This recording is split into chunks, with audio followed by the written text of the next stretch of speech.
সুপ্রভাত ছাত্রছাত্রীরা, আমি মঞ্জুরুল হক, প্রভাষক অর্থনীতি। আজ আমরা অর্থনীতি দ্বিতীয় পত্রের চতুর্থ অধ্যায় নিয়ে আলোচনা করব। অধ্যায়ের নাম হল জনসংখ্যা, মানব সম্পদ এবং আত্মকর্মসংস্থান।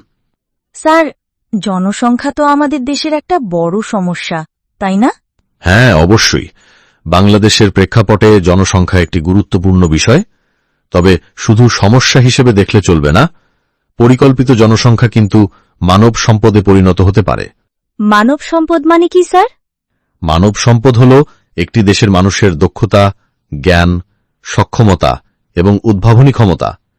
একটি দেশের অর্থনৈতিক উন্নয়নের জন্য এই মানব সম্পদ অত্যন্ত জরুরি।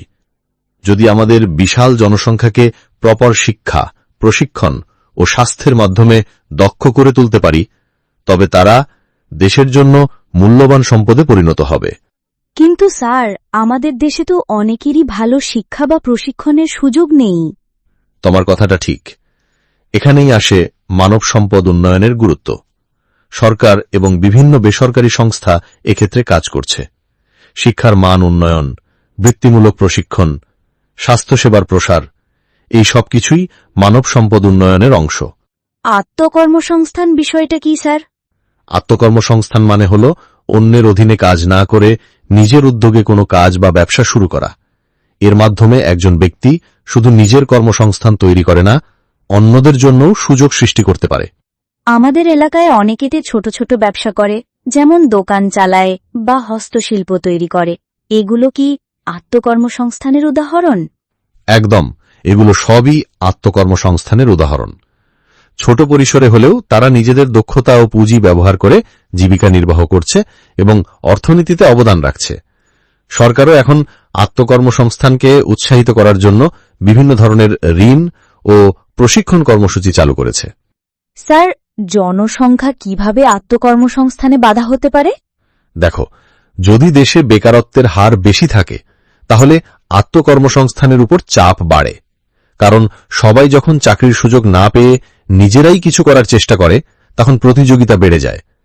আবার অতিরিক্ত জনসংখ্যার কারণে অনেক সময় প্রয়োজনীয় অবকাঠামো ও সুযোগ সুবিধা পর্যাপ্ত থাকে না, যা আত্মকর্মসংস্থানের পথে বাধা সৃষ্টি করতে পারে। তাহলে স্যার, আমাদের কি করা উচিত? আমাদের প্রথমত শিক্ষার গুরুত্ব বুঝতে হবে এবং নিজেদের দক্ষতা উন্নয়নে মনোযোগ দিতে হবে। পাশাপাশি আত্মকর্মসংস্থানের সুযোগগুলো সম্পর্কে জানতে হবে এবং যদি সুযোগ থাকে তাহলে ঝুঁকি নিয়ে হলেও নিজেদের উদ্যোগে কিছু করার চেষ্টা করতে হবে। সরকার এবং বিভিন্ন সংস্থা এক্ষেত্রে তোমাদের সহায়তা করতে প্রস্তুত। স্যার, এই অধ্যায়ে কি আর কিছু গুরুত্বপূর্ণ বিষয় আছে? হ্যাঁ, এই অধ্যায়ে জনসংখ্যার কাঠামো, জনমিতিক সংক্রমণ, মানব সম্পদ পরিকল্পনা এবং আত্মকর্মসংস্থানের সুবিধা ও অসুবিধা নিয়েও আলোচনা করা হয়েছে। তোমরা বাড়িতে এই বিষয়গুলো ভালোভাবে পড়ে নেবে। আগামী ক্লাসে আমরা এই অধ্যায়ের উপর আরও বিস্তারিত আলোচনা করব এবং তোমাদের কোনো প্রশ্ন থাকলে জিজ্ঞাসা করতে পারো। আজ এই পর্যন্তই। সবাই ভালো থেকো। ধন্যবাদ স্যার।